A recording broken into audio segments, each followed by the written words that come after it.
welcome everybody. Welcome to Waterways, Footpaths, and Wagonways, Hudson River Trade prior to the founding of Hudson. I'm Brenda Schufeld, I'm the History Room Coordinator. This program is part of our programming for Hudson History of Whaling and Maritime Commerce, which is the exhibit that you see all the way around here that we did in collaboration with the DAR in Hudson, the Hendrick Hudson chapter. Thank you, Virginia. And they have their own exhibit at the chapter, and also Columbia County Historical Society has their own exhibit, and it's all on whaling and maritime commerce in Hudson. I'll just tell you about a few other programs that we're having this October. The exhibit will end at the end of October, but we have a few programs in the meantime, and you're welcome to come here on your own time. I know it's text heavy, it represents years of research and some documents that we managed to unearth from everywhere, from Nantucket to Syracuse to all over. So please do come in and see what we have, because Hudson was a whaling town. Sunday, October 5th, that's this Sunday at 2 p.m. It's an in-person and also a YouTube live program that we're doing in conjunction with the African American Archive of Columbia County. It's called So Many Souls, the Magnitude of Dutch Slavery in the Hudson Valley. And it's presented by Michael Duma, who has a new book out called The Slow Death of Slavery in Dutch New York, A Cultural, Economic, and Demographic History. I'm really excited about that program also. And then 2 Sundays from then, on October 19th at noon, at the Cedar Park Cemetery, Tales from Hudson's Crypts, the tour. Kelly Verhushik's famous tour of the cemetery. We still have seats. They always we end up with a big waiting list. And she's added grave sites of mariners and their wives. And you can email me to register, but it definitely needs registration. And then finally, Wednesday on October 22nd at 4 p.m., this is just for educators. It's in collaboration with the Greater Capital Region Teacher Center, and it's offering 3 CTLE credits for teachers, which are their continuing education requirements. And it will be information on this exhibit that can be used in the classroom. So on to our program now. Justin Wexler will be speaking, and then David Voorhees. We're going chronologically in terms of their time period that they're speaking on. After they speak, there'll be a question and answer period. So if you could hold your questions, that would be great. Justin Wexler is a lifelong resident of the Hudson Valley. He's dedicated his life to learning everything he can about the lives, land management practices, and ethnoecology of the region's original human inhabitants. He has studied local Eastern Algonquin languages, history, and folklore, working to reconstruct the pre-contact landscape and sharing discoveries with other scholars and with tribal language departments. He's currently in contract to publish a history of native land management in the Catskill Mountain region. Through his organization, Wild Hudson Valley, Justin regularly hosts Lenape Mohican visitors on ancestral homeland visits from their contemporary displaced, federally recognized communities. And he also gives he gives talks on the Apollonia and what's the name of the Solaris, which is a solar-powered boat at the Hudson River Maritime Museum, and they're fantastic to be out on the water discussing how indigenous people lived. And David William Voorhees is the director of the Jacob Leisler Papers Project, formerly located at New York University, as well as the Jacob Leisler Institute that's headquartered here in Hudson on Green Street. And this program tonight is in collaboration with the Leisler Institute. It's part of the Leisler Lecture Series. He's also managing editor of De Havaman, The Half Moon, a quarterly scholarly journal published by the Holland Society of New York, and NYU research scientist. He is a former managing reference history editor at Charles Scribner Sons and has published numerous historic works and articles, and been a consultant on historical exhibits at the Museum of the City of New York and the Bard Graduate Center in Manhattan, among others. And if you haven't visited his institute on Green Street, I really encourage you to. So we'll begin with Justin.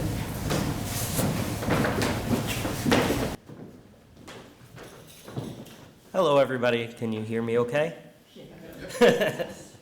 Not used to using microphones. I don't do it very often. But hi, I'm Justin Wexler. Actually grew up just outside Hudson.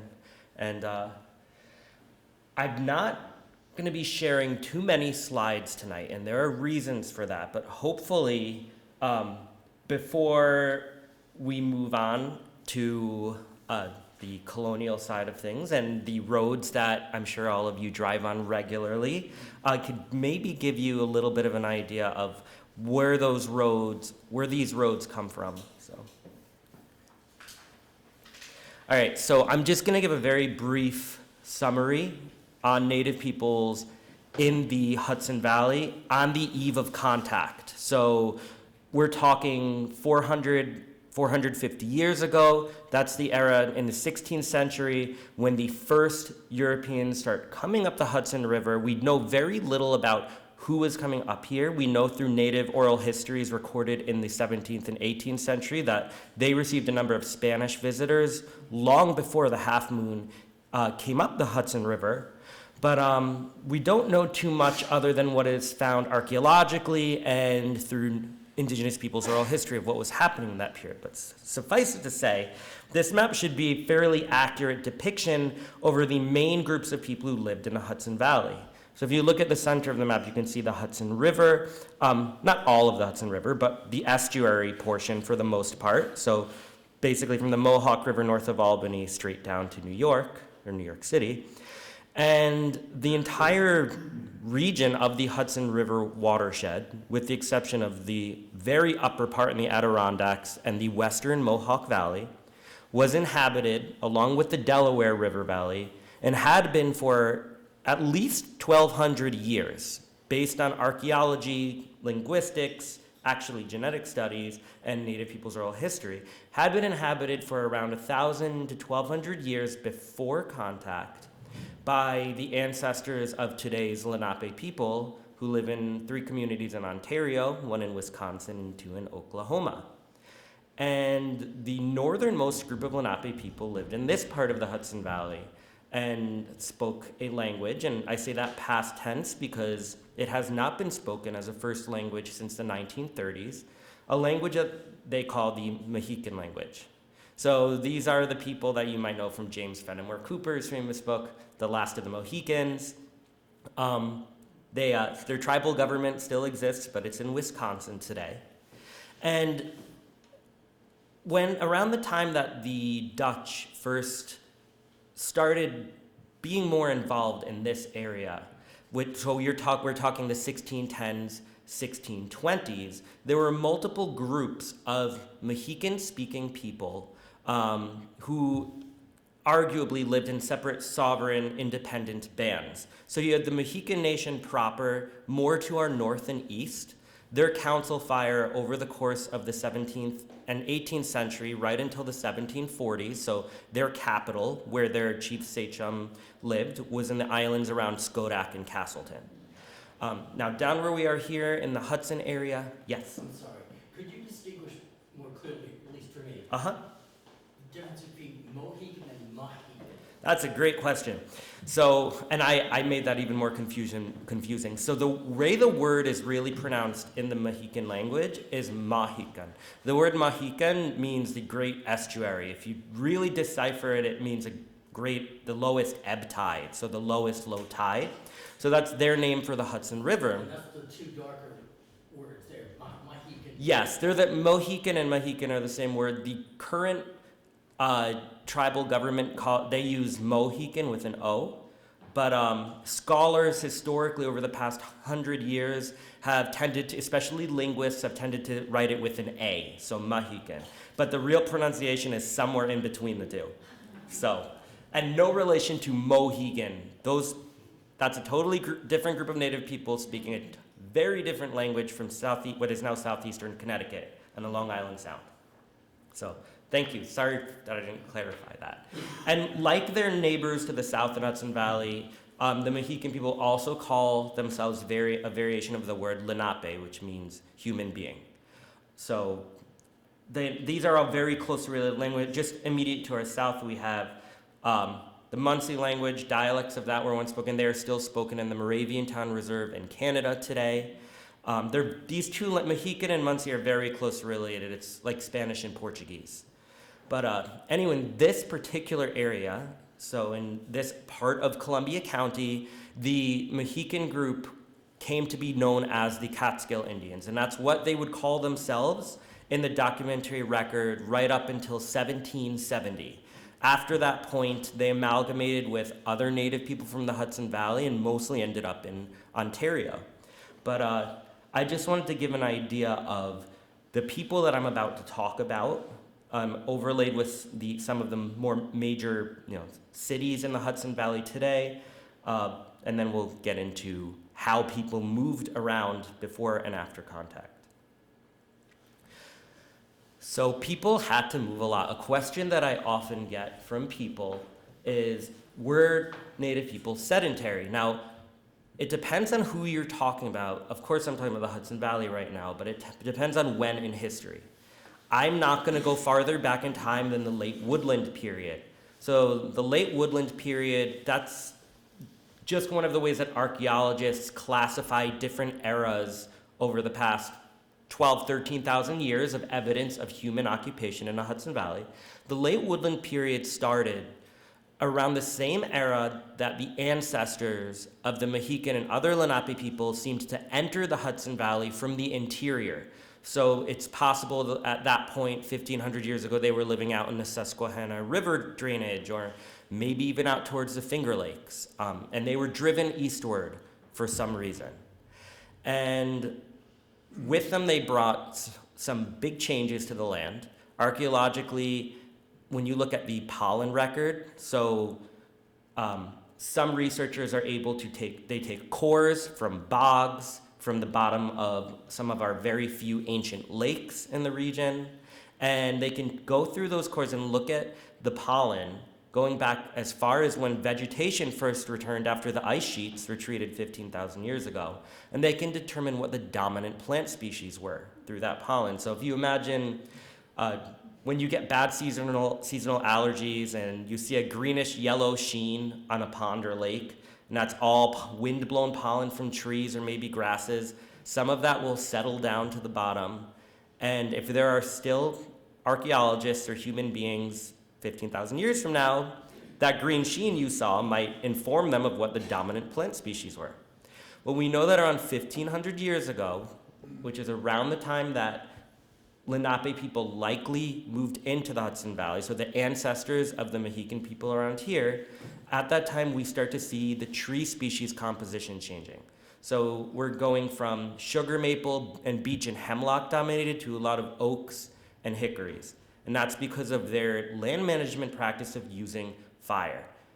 And on the picture you're seeing different aspects of, so I would make the argument that around the time that they arrived in Hudson Valley, now over the next 1,000 years until the first colonists showed up through the West India Company, I would argue that they were more or less living a very similar lifestyle for most of those 1,000 years. There were some major changes during that time, but when people ask me whether they were sedentary, and talking about this late woodland period and past that, so into the post-contact, so 17th, 18th centuries, yes and no is my answer.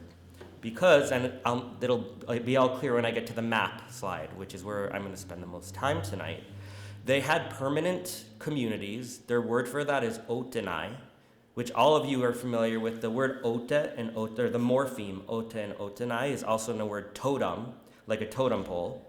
That's a word in other Algonquin languages, so I didn't mention that Lenape Mohican people, they speak a language within the Algonquian language family. They they never call themselves Algonquin. That's actually a separate group of people that live up in Canada in the Ottawa River Valley. But that Ote and Otenai for town, It basically it's that morpheme means a lineage, a family. So that's cueing you into their communities are lineage based. And at least for the past 500 years, and probably farther back than that, they are a matrilineal society, meaning people belong to their mother's family. You belong to your mother's lineage or clan, to her ethnic group. And in their system, men tended to marry out. You couldn't marry within your own community because that would be incestuous. And that clan system still persists in some of their communities to this day, particularly in their 3 communities in Ontario of Native people who once lived in the Hudson Valley. So if you want to imagine these Otanayel, or towns, as they were dispersed, is how archaeologists describe them. So don't imagine a tightly concentrated, nucleated town, but scattered houses. Their word for house, by the way, is wigwam, which is where wigwam comes from. Scattered dwellings on terraces of land safely above floods, but adjacent to floodplains. So if you've ever driven through the village of Claverick, or through Leeds, or gone to historic Huguenot Street in New Paltz, or been out to Marbletown, and you see those 300-year-old, sometimes older, stone Dutch colonial houses, you are in a spot where Native people had one of those communities. And there are many reasons why the first settlers chose and were able to settle in those spots first, and why those tend to be the places with the oldest houses. But if you look from those terraces of land down into the flats, where those huge flat areas are still often growing thousands of acres of corn today, you're looking at an area that has probably had corn on and off for the past 1,500 years. Because that's the other thing that the ancestors of Lenape people brought here. They brought corn with them. Before that time, Native people here were growing other crops, whoever the Native people were living here before that time. I mean, there is a long history of humans in the Hudson Valley. Not long after it became habitable, people were entering here 12,000, 13,000 years ago. But by 1,500 years ago, they were beginning to grow corn, and they had been growing squash for a long time, sunflowers, and beans came around 700 years ago. So these communities were on terraces of land over where they were growing their crops. And these were permanent, spread out communities. There might be a couple houses in one spot, another cluster of houses half a mile away, another house a quarter mile away. They're very spread out. But they also moved. So permanent communities, but people were also moving around. So in the springtime, people were going down closer to the Hudson River to take advantage of spawning fish. Does anybody know what that fish is? I think striper. It's not a striped bass, but striped bass is one of those fish that comes up the Hudson River and its tributaries to spawn in the spring. That's an American shad. Anyone here ever get to eat shad from the Hudson River? Lucky you.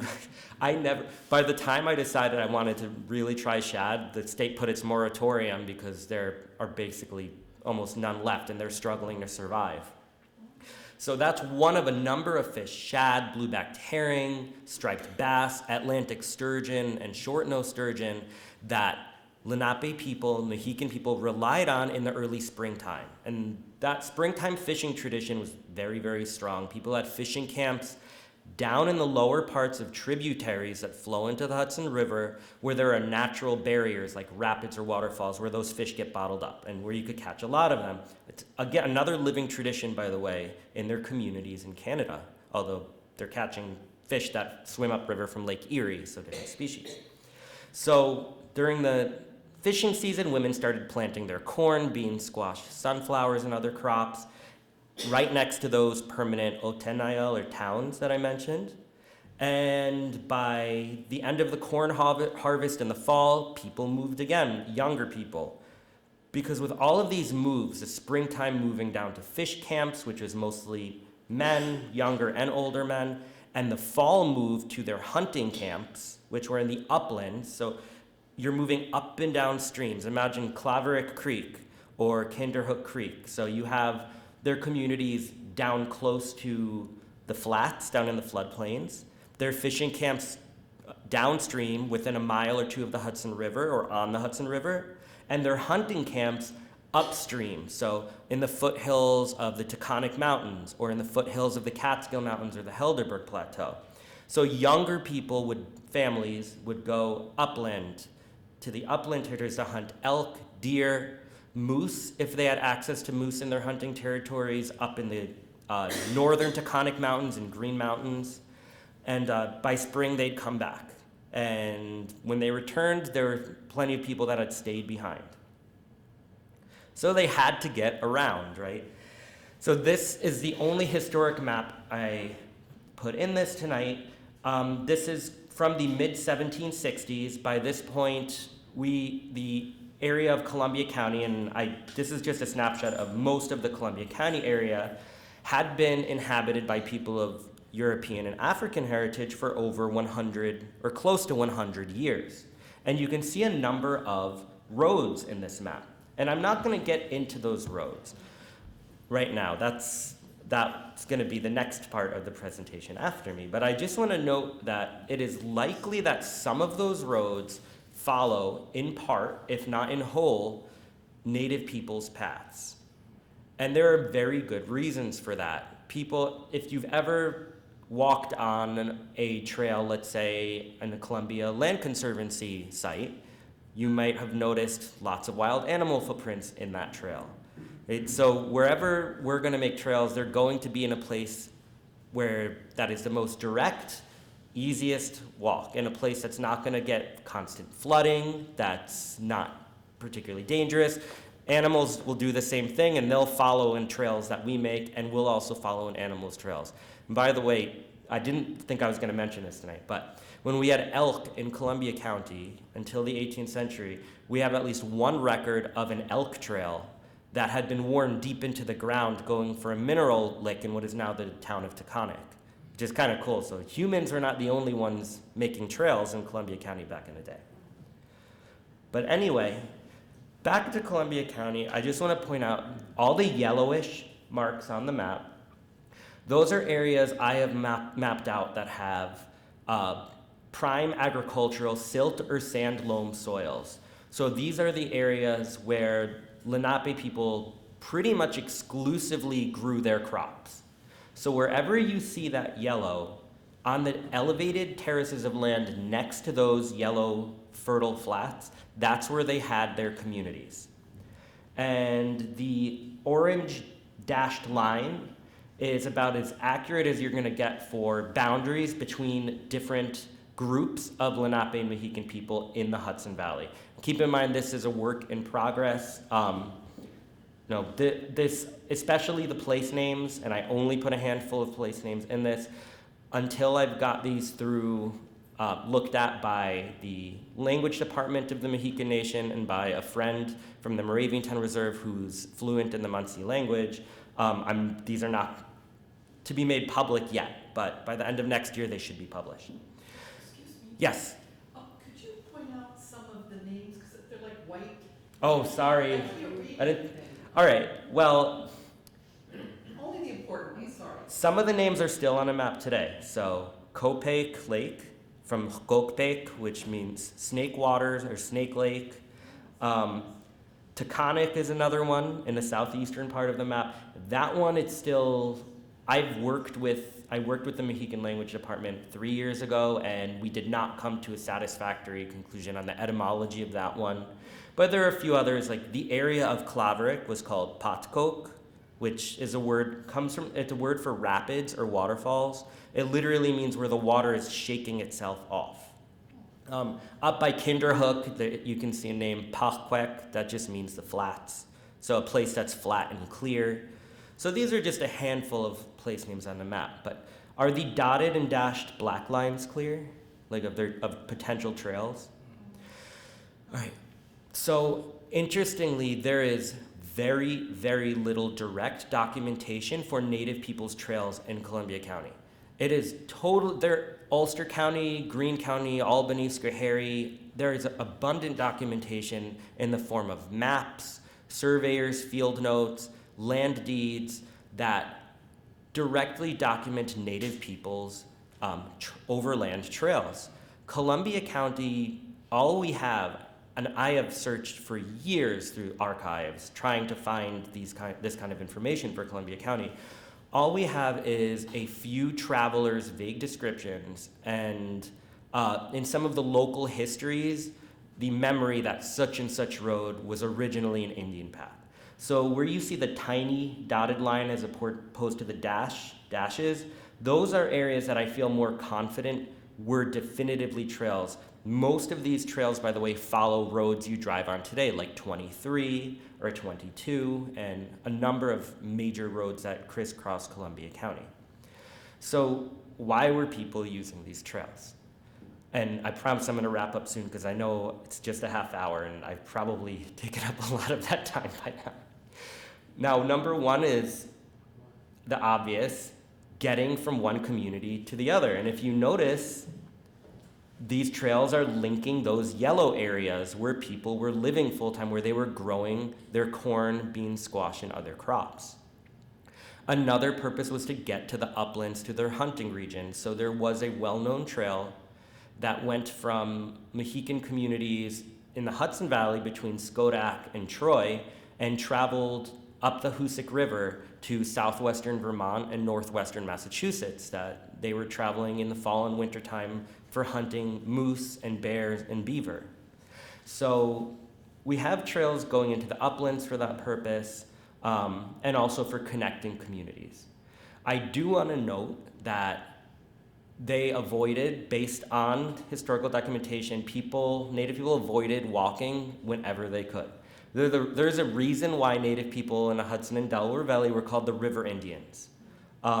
Their lives were not just tightly intertwined with those rivers, but like other Eastern Woodlands peoples, if they could paddle rather than walk, that's what they would do.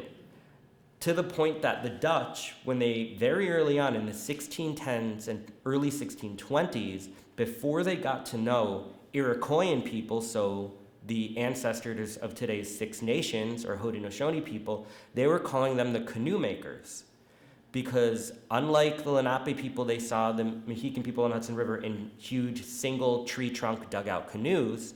They were seeing these visitors from the interior in canoes made out of elm bark.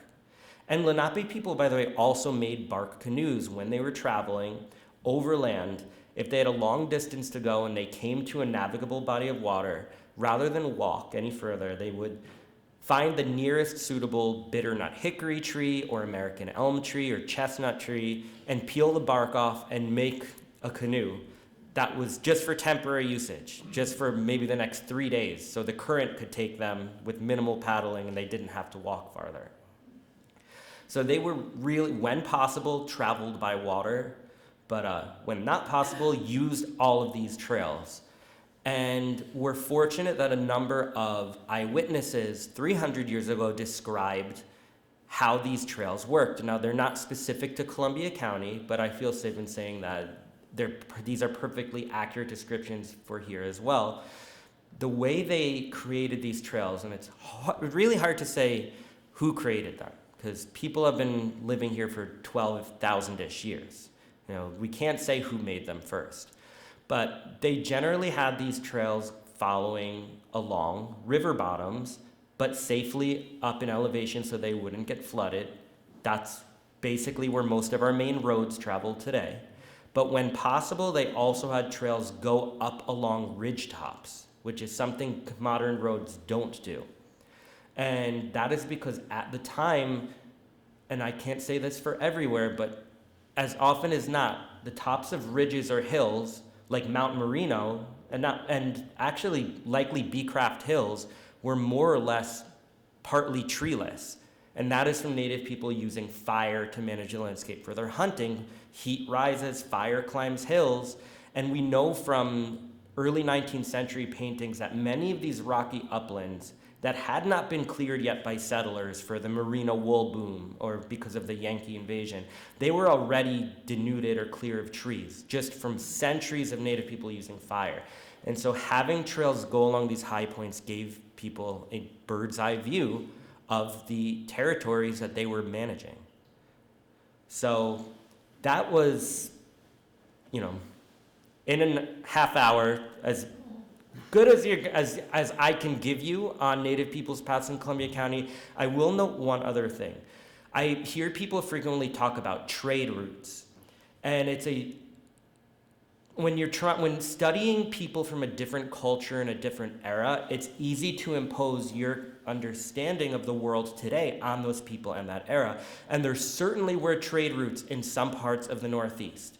For example, we know some of the Iroquois peoples north of Lake Ontario had trade routes actually with the Hurons had trade routes with the Ottawa or Odawa people and Algonquin people in the Ottawa River Valley, where they were trading for copper from Lake Superior and trading corn to these more nomadic hunting bands for meat and for fish.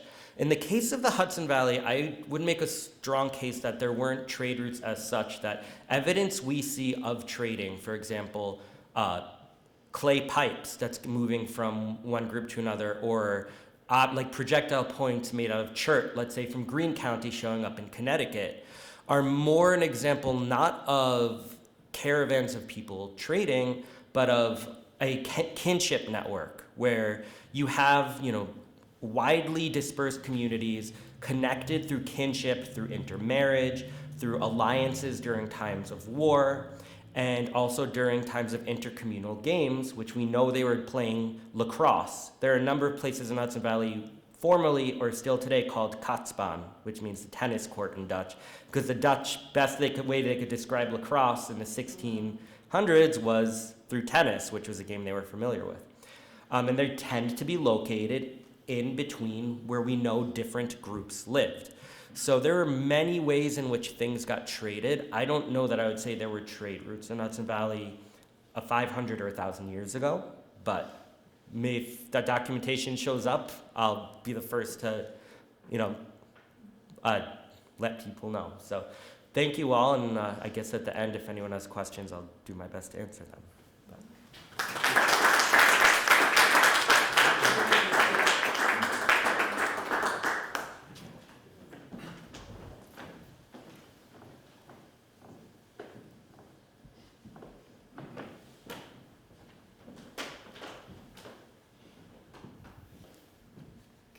Good evening. My name is David Voorhees, and I'm going to be speaking about the colonial infrastructure of Columbia County.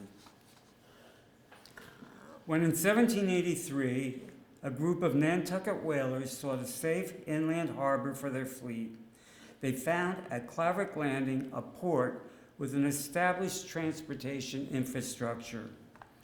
As late Columbia County historian Ruth Pawanka notes, by the time of the arrival of the Nantucket proprietors, the area that became Columbia County was as thickly populated as a contemporary rural English county. Claverick Landing, which we see here in this picture, consisted of 24 families, 2 stores, an inn, 2 wharves, a ferry, a schoolhouse, clay pits, and a grist mill, as well as a number of farms. This small rural port, Pawanka wrote, served by the 1770s an estimated 800 households of the hinterland. This presentation focuses on the transportation network that tied the community together and influenced the Nantucket proprietors' choice of this small Hudson River port for their home. The Dutch would be the first Europeans to settle upon the Mohican lands in the mid-17th century. The Dutch are great improvers of land, English Governor Thomas Dunglin wrote in a February 1687 report to the Committee of Trade and Plantations. But as Columbia County historian Franklin Ellis noted 2 centuries later, the same would not have been applicable to their building and improvement of roads. In reality, the Dutch did no road building in present-day Columbia County while the West India Company administered the region. The primary reason was that European settlement did not commence until the 1660s. In 1649, Garrett Van Slichtenhorst, acting as a Van Rensselaer family agent, purchased from the Mohegans tracked south of the patroonship on both sides of Claverick Creek. Around 1655, the trader Abraham Statz settled at the mouth of the creek, but the house was burned and its tenants murdered during the Second Esopus War in 1663. On June 15, 1662, Jan Frans van Hoosen, a sailor from Schleswig-Holstein, then in Denmark, purchased from the Mohegans for 500 florins worth of beaver pelts a tract of undeveloped land touching Van Rensselaers. Yet settlement of these purchases would wait until after the English conquest and a devastating flood of Van Rensselaer's Hudson River farmlands in 1666. And this was really a very traumatic experience for the Dutch settlers of the valley. The Dutch, primarily a maritime people, first settled along the Hudson River bank and its tributaries with streams providing all the highways they needed.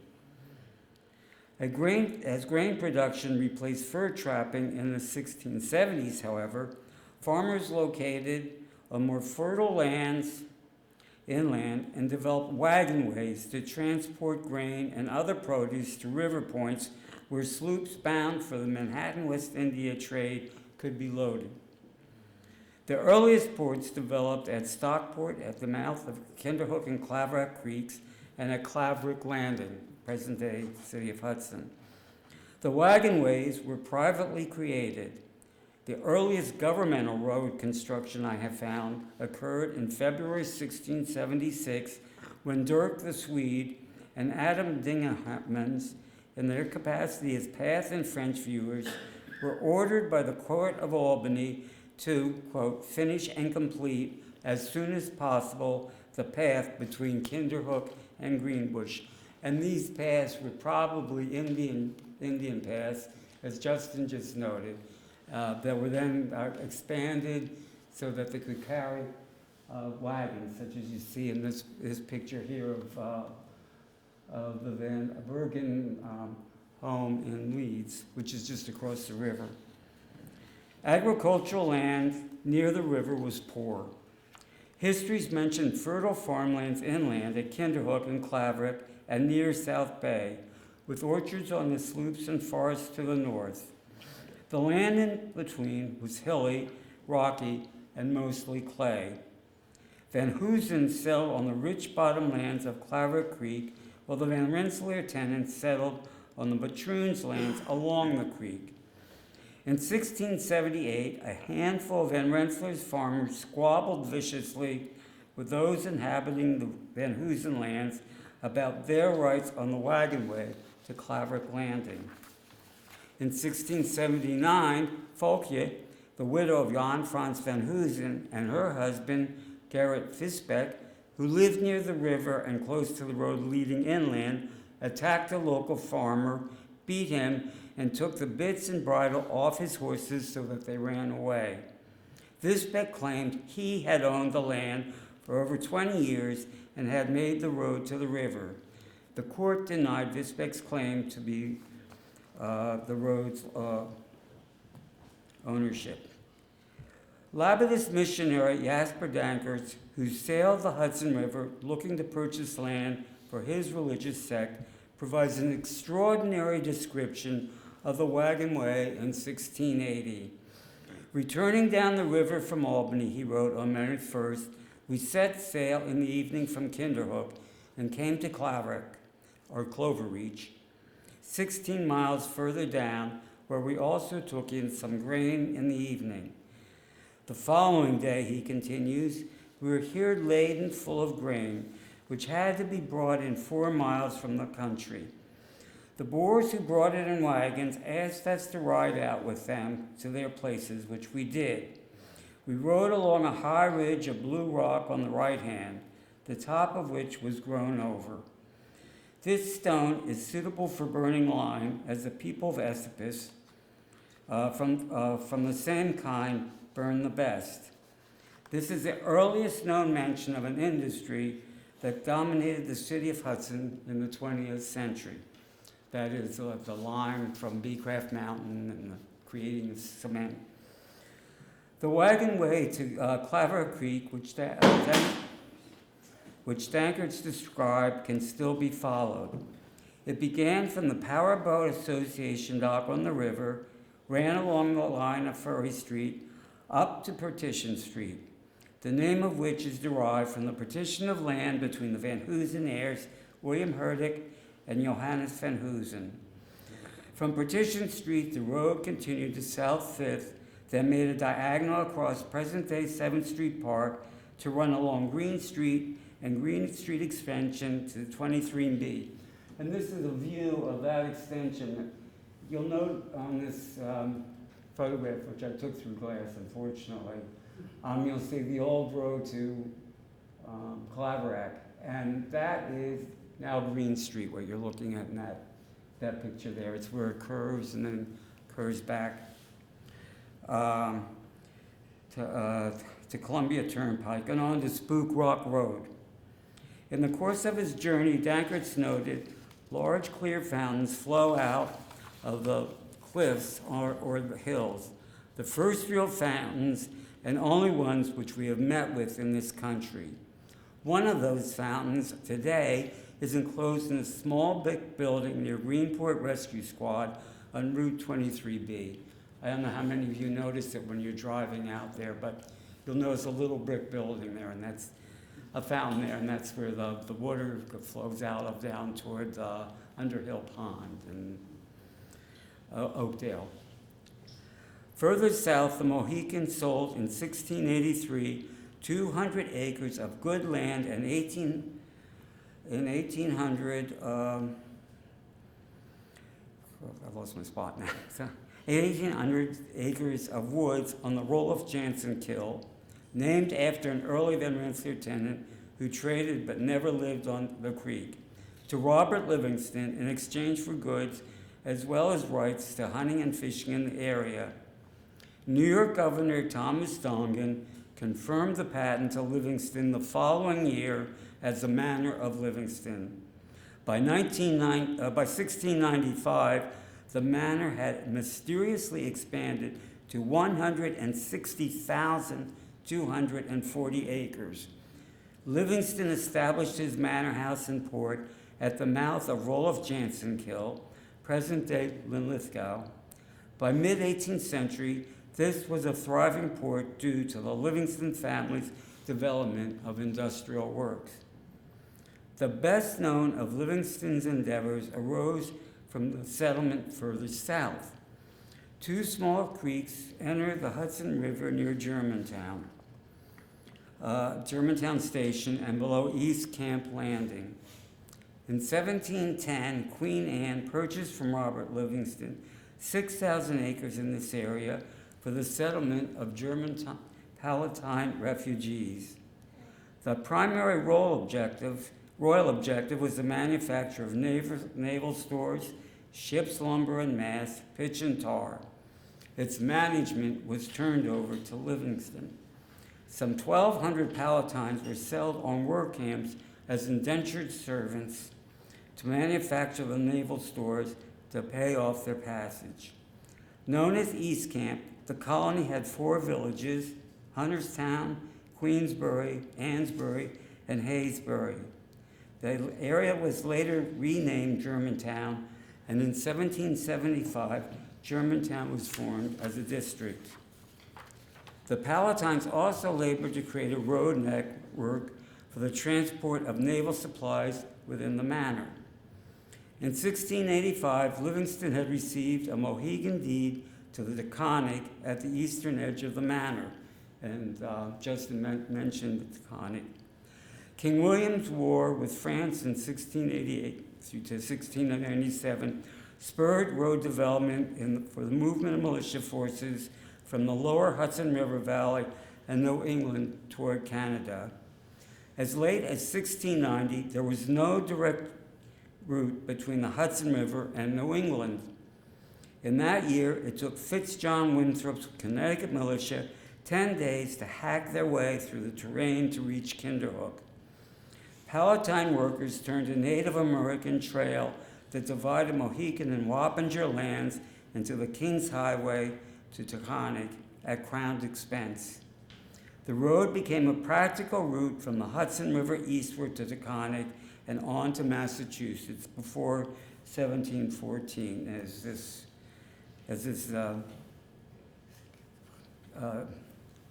insert of the map shows you. It became a key route for the New England settlers in the 18th century and played a significant role for troop movements during the Revolutionary War.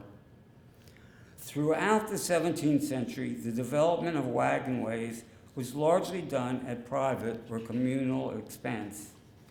Beginning in 1669, however, the English provincial government became involved when it designated a postal route from New York City and Albany. For the first decades, the route was little more than a narrow path following the trails used by the Wickapee Wappingers. As early as 1684, however, it was established, quote, that the rates for riding posts be, per mile, 3 pence. For every single letter not above 100 miles, 3 pence, if more, proportionally. In 1703, the New York Assembly provided for the post road to become, quote, public and common general highway from Kingsbridge in the Bronx to the ferry landing in present-day Rensselaer. In Columbia County, the Albany Post Road ran a mile and a half east along Claverick Creek on the first elevation above the flats or meadowlands. Among Sir William Johnson's papers, it is mentioned that mail service in 1772 was to be sent weekly from New York to Albany, up one side of the river and down the other, for which 100 pounds is to be allowed. The presumption being strong that the service was performed on horseback. It would not be until after the Revolution that the post road's entire length was passable for carriages. On November 24, 1750, an act was passed for the regulation and laying out of highways in Albany County, of which Columbia County was then a part. For this part of the county, it proclaimed, the persons herein named shall be and hereby are appointed commissioners to regulate highways and to lay out such public roads as may still be necessary, and are hereby fully authorized and empowered to put in execution the several services intended by this act. That is to say, for the manor of Livingston, from the southernmost bounds thereof unto the bounds of Claverick, Robert Livingston Jr., Leonard Conan, and Dirk Ten Broek. For Claverick, from the southernmost bounds thereof to the boundary of Kinderhook, John Van Rensselaer, Henry Van Rensselaer, and Caspers Conan. For Kinderhook, from the southernmost bounds thereof through the woods to Greenbush, including all the inhabitants along the road, though they belong to the manor of Rensselaer's Wick, Cornelis van Skyke, Tobias van Buren, and Baron van Buren. Meanwhile, New Englanders began to move westward into the former Dutch territory. Cornelis' 1760s print of the development or taming of the eastern part of the county in the Berkshires is portrayed here. You can see the wagon route, and the wagon on the lower right.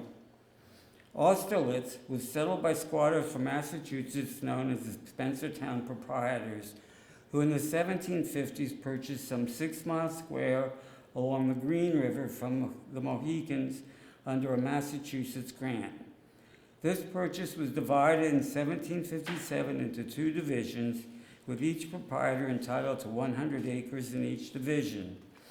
The proprietors' first meeting was held at Spencertown on May 31st, 1757, and soon after decided to lay out 2 highways throughout the township, one crossing it from north to south and the other running east to west, each highway being 8 rods in width.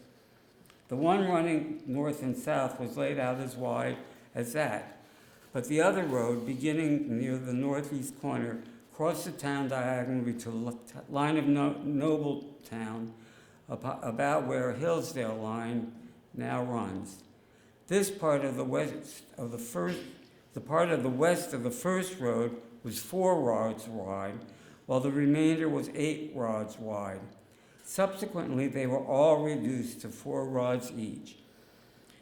Samuel Doty, surveyor, and Ahimaaz Spencer and Edward Richmond, commissioners of highways, surveyed and laid out the road in November 1757. Naturally, the arrival of New Englanders resulted in tension and bloody riots over the New York-Massachusetts border from 1752 until 1767. About 1765, owing to the conflicting claims of the colonies of New York and Massachusetts, both of which claimed jurisdiction over the lands lying between Connecticut and the Hudson rivers, trouble arose regarding the possession of those lands. At meetings held by proprietors' action were taken to defend their title, the proprietors sharing equitably in the incidental expenses. We're talking about the Austerlitz, or the Spencertown proprietors. In 1766, the area was shaken by new violence arising from conflicting claims of Massachusetts to the east and tenant unrest on the manors of Rensselaerswyck and Livingston. In June of that year, a riot occurred in Clark that brought the Albany militia and resulted in one death. Ensign John Dean was chosen as an agent to represent them and urge their claims to the land at New York or elsewhere. The troubles, however, continued until finally a meeting was held in May 1767, and it was voted that a memorial be sent to Boston by the Committee of Nobletown and Taconic, requesting the protection of the government of Massachusetts. And it was in that year that the boundary line was made more defined. Additional tensions also arose at the outbreak of the French and Indian War. The French, with their Indian allies, raided the area in 1754-1755. In 1755, they visited Kinderhook, where it was reported, at a time when the men were away, but their stout-hearted wives and daughters were equal to the occasion, for donning male attire as they could find, and shouldering the family arms. They made such a brave show in and about the fort that the Indians retired without attempting its capture.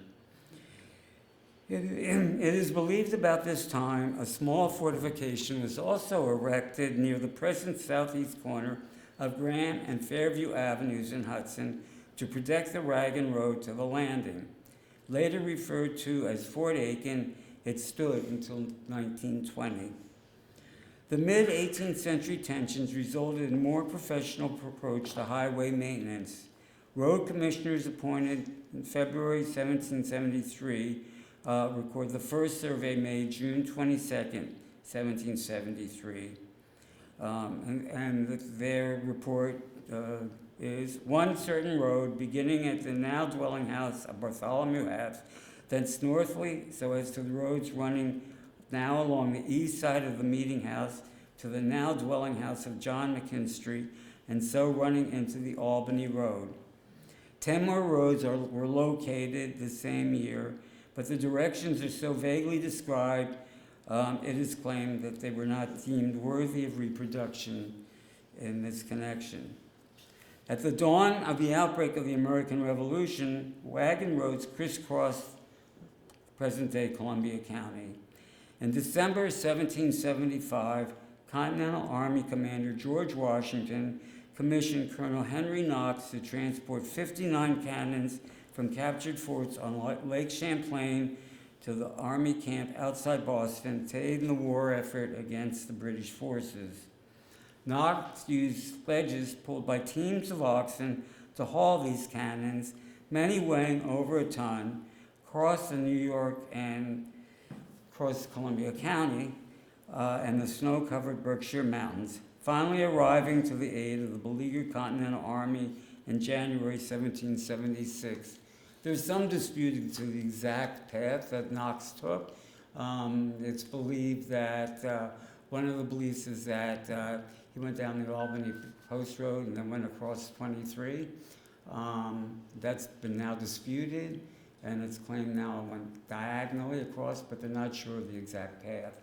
So there were markers were originally placed in 1926, and now new markers, I believe, I understand, are placed elsewhere. So, with the revolution and the creation of new state and national governments, and the city of Hudson's rapid development as a port and hub of commerce, road development within Columbia County acquired a new emphasis.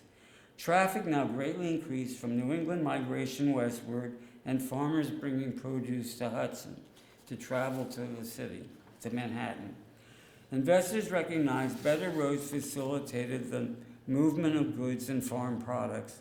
This resulted in turnpikes to help pay for code maintenance as a solution. The building of railroads and the rise of steamboats would also subsequently alter the transportation landscape. Yet the road system laid out in the 17th and 18th centuries, just as the Indian trails that they were based on, continue to inform the transportation infrastructure even to this day. This presentation barely scratches the transportation developments of the 17th and 18th centuries in Columbia County. Much more could be said, and much more needs to be learned. It is but a brief chapter in the human story of our amazingly rich region. Thank you.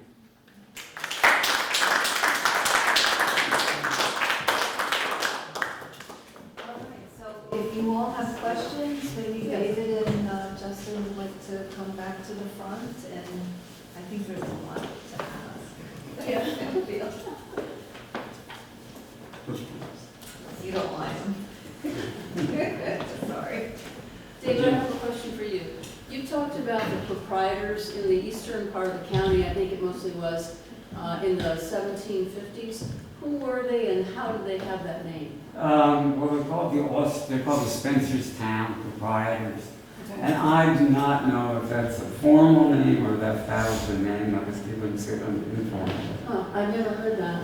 Yeah. I've heard that Quaker, I think, was it Quakers or was it, you know, the people from Nantucket and thereabouts, as they went to different cities and established themselves, they called themselves proprietors, like in Philadelphia. Yeah, I think it was a term used for the incorporation. They probably were an incorporated group, and that's why they were called proprietors. It was a very unique situation, actually, because out of the hundreds of land deeds that exist over the course of the 17th through and 18th centuries of Native people selling their land throughout the Hudson Valley, generally they're, with few exceptions, they're selling to, one, like someone like the, one of the Van Rensselaers or Robert Livingston. In this case, the Spencertown, when you look at the land deeds, there are dozens and dozens of names. Like, there's nothing quite like that. And that played a huge role in influencing the Mohican Nation orientation towards the rebels in the American Revolution later. That's a whole other story. Yeah, and there is a deed I didn't mention, that there was a deed that was specifically granted to the Mohicans by the Spencertown proprietors. I mean, it gets very complicated and you need a lot more time to discuss one of these events. It's a very... So that deed is known and yeah. The Spencertown. Yeah, a lot. I mean, I didn't mention it. If I mentioned every single deed of land, I mean, there's hundreds and hundreds of them. So I was trying to focus on the building of the roads and why they were built. And I probably should have done a lot more on how they were built and by whom. I can assure you that Robert Livingston did not build his own roads. Greatly abused the Palatines.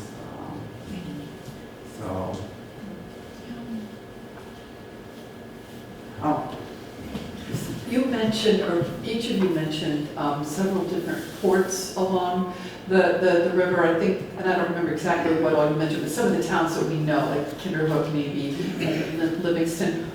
Was Hudson by far the best location for a port? Is that why it sort of maintained its place? Because you don't really hear anything about some of those other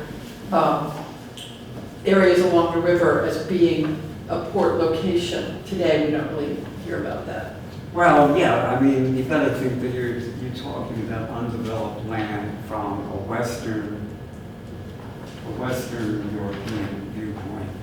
And so these would be the areas where sloops, Dutch sloops that sail along the river could come to pick up grain. They're the best locations. Generally, they're located by a creek.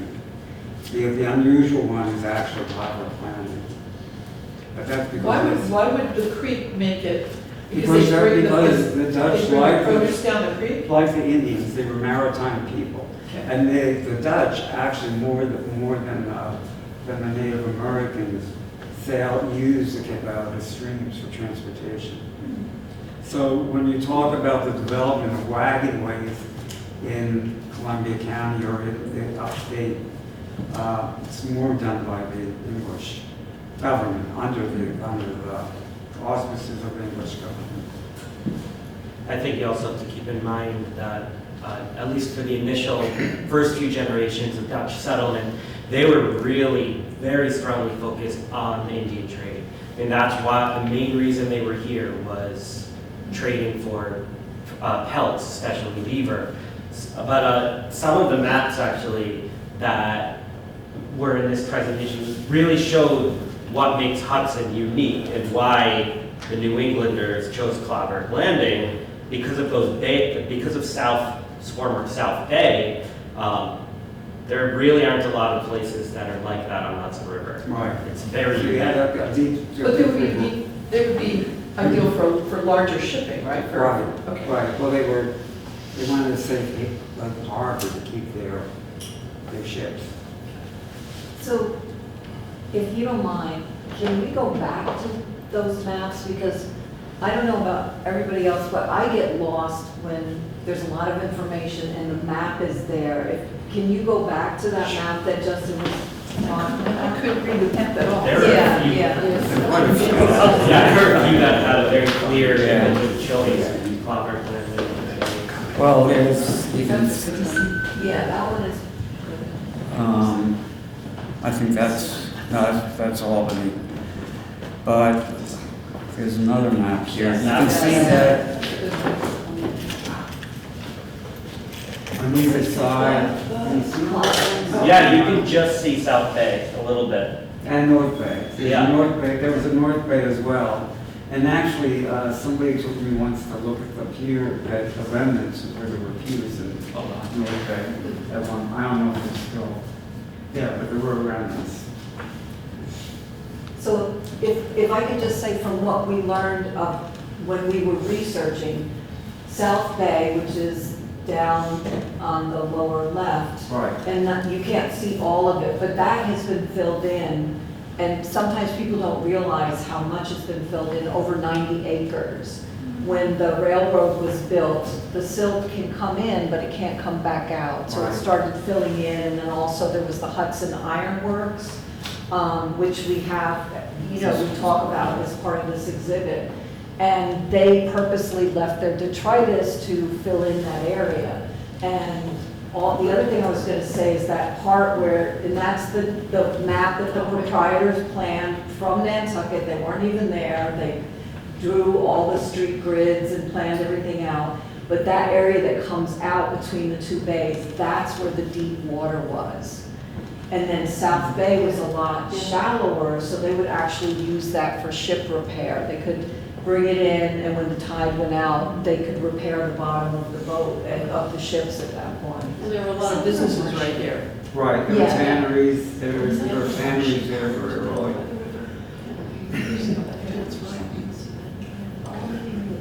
The silica would have been underwater. I think the bay goes all the way up to where Cross Street is. Does that make sense? What? Cross Street, does that make sense? Third, it went up to Third, you're talking about the Yeah, I think it South goes Bay? to Third. It went Up up to to Third? Third. Yeah, okay. Yeah. And actually, you could see in all, even 1850s photographs, you can see the bay, I mean, you can see the railroad. Well, on Montgomery Avenue, wasn't there a huge landslide? That what? Montgomery Avenue, that was all a huge landslide. Oh, wow, okay. I don't know what year that was. Well, the old paintings from Hudson River School show Sound Bay. Oh, yeah. Henry Right. Berry paintings show it. Yeah, Yeah, those yeah. are great. Those are great. And also the clovers are visible. Supposedly you could go from ship to ship and go right across South Bay. That's how many ships are in there. Wow. Margaret Schramm does disagree. And the book is back in print. There was also another thing I did not mention, and that's the ferry that went across. The ferry that went across to Lunenburg, which is now Athens. Good part of the population there was Lutheran, and so they would go to Lunenburg to go to church there. Any other questions? Yeah, I have a question. You mentioned John McKinstry, and it came upon me quickly, and I didn't get the context in which you Oh, he was went at that. I Rhodes. wonder where was that? Where was he? Where No, was I he? think that was Spencertown. Oh, They're talking about the Spencertown. Oh, And not the John McKinstry of John McKinstry Place. different. I don't think it, I mean, it's the same family, but I don't think it's a. Okay. And that would have been the McKinstry's pharmacy that was on Warren Street when I was growing up here. Right. So it's one same family, and they're related to the Spencertown group? Is that what you're saying? Yeah, I mean, I think he was a surveyor or a commissioner at Spencertown, Ohio. You mentioned earlier a flood on the Hudson in 1666. 1666. I've heard nothing about this. Yeah, no, it wiped out a lot of settlements. It was really amazing. It was one of those spring floods where the ice had dammed up. Refresh it. Yeah, and it was, a lot of damage. Never heard of that. How long do you think the railroads are gonna last right next to the river? I'm not I a just keep on the train, I look out, and the river's right there. And they keep having problems with the tracks because the dirt underneath is, like eroding. I think The future of transportation. I think Justin and I would probably agree on this, that we need to do so much archaeological research. We need to, I mean, for both periods. These are, the native stories barely been told at all. Right. And we know so little about the colonial experience as well. And there's been almost no real archaeological, I think you maybe even have more archaeological than the colonial period right now. Yeah, it's amazing how little there is. I feel like there have been there are more things of interest archaeologically floating around in people's attics from amateur archaeologists over the past 200 years. Unfortunately, there's more that is happening to this day.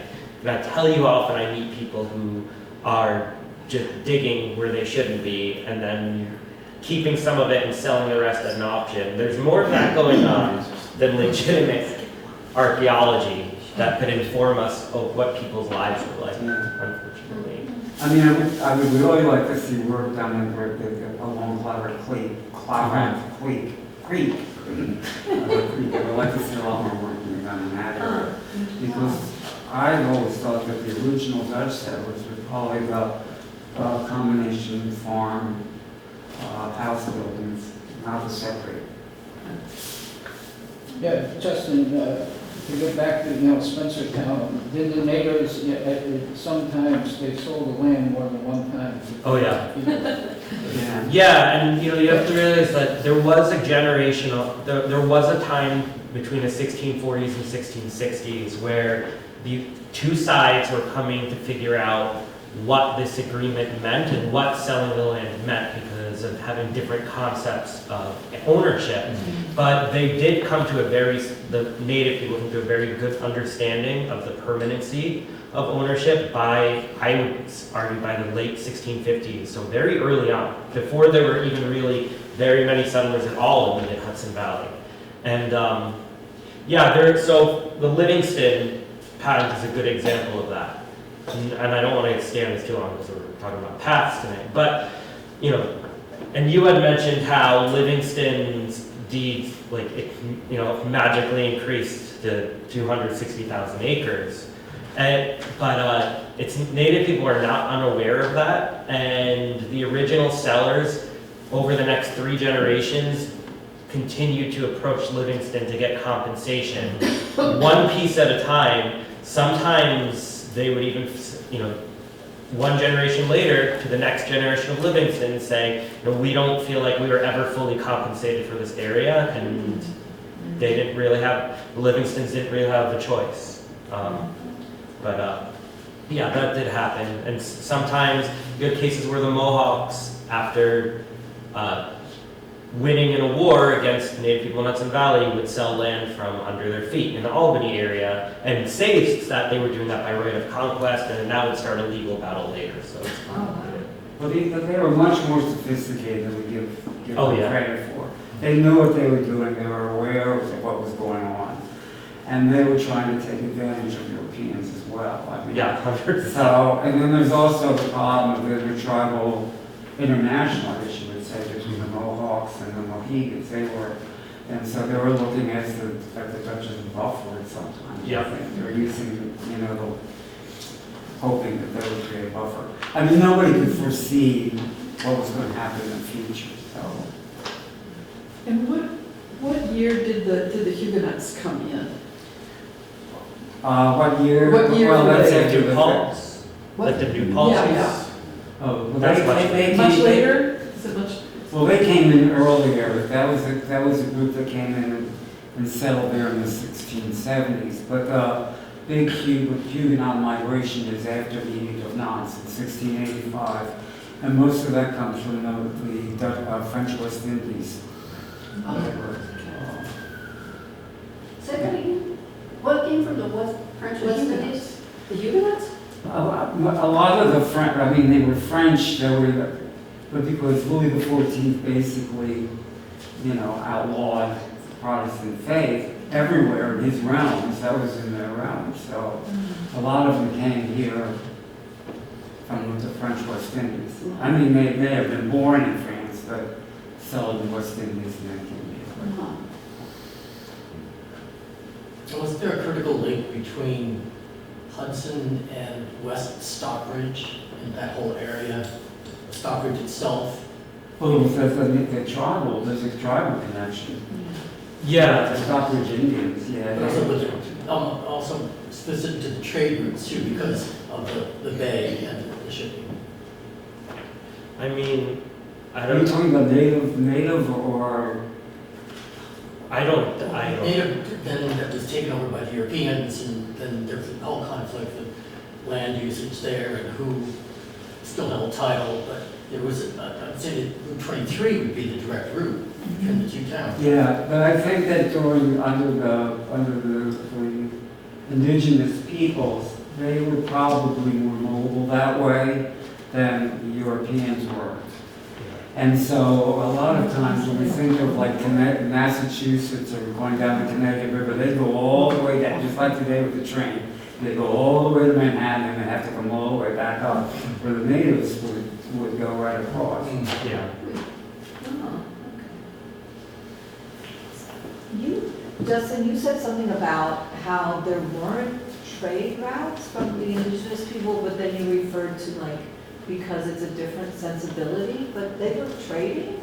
What did you I mean, there's not a lot of evidence, they didn't have a good reason in this period, in the late woodland period, to be trading for anything long distance. There are different, and don't quote me on this because I'm not an archaeologist, and I focus on the late woodland period onward, so recent times, 1500 years.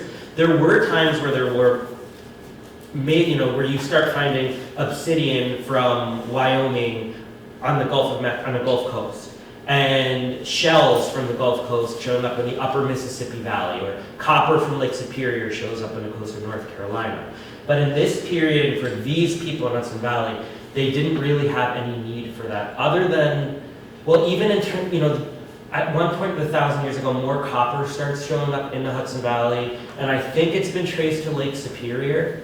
But I wouldn't imagine this as, flotillas or caravans or merchants carrying the copper over, and more imagine that this is getting traded from one community to the next. Maybe you have a group of men on an extended hunting trip visiting a second cousin 100 miles away, and in a gambling game, one of them happens to win some of that, and then that gets brought back.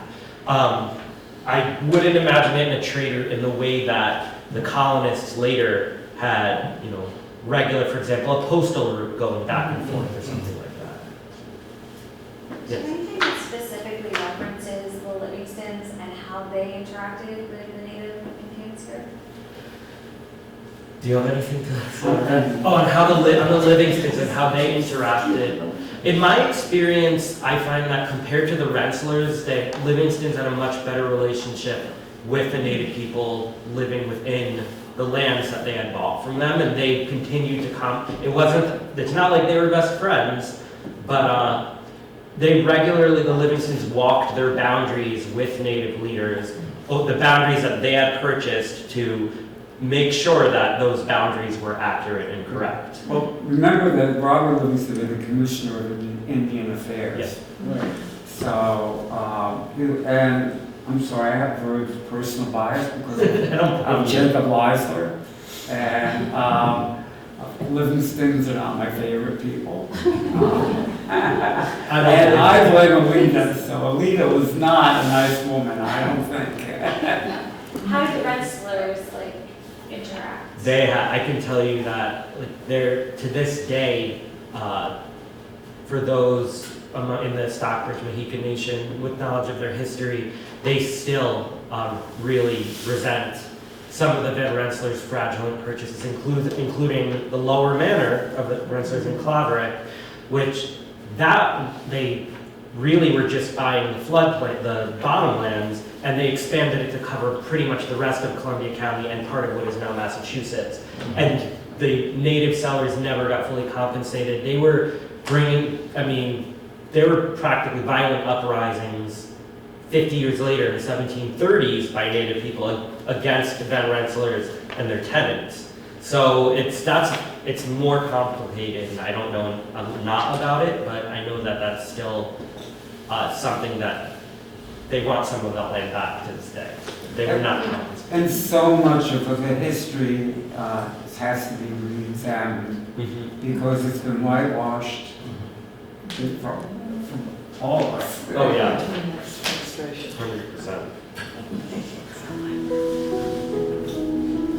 Any other questions? Thank you so much.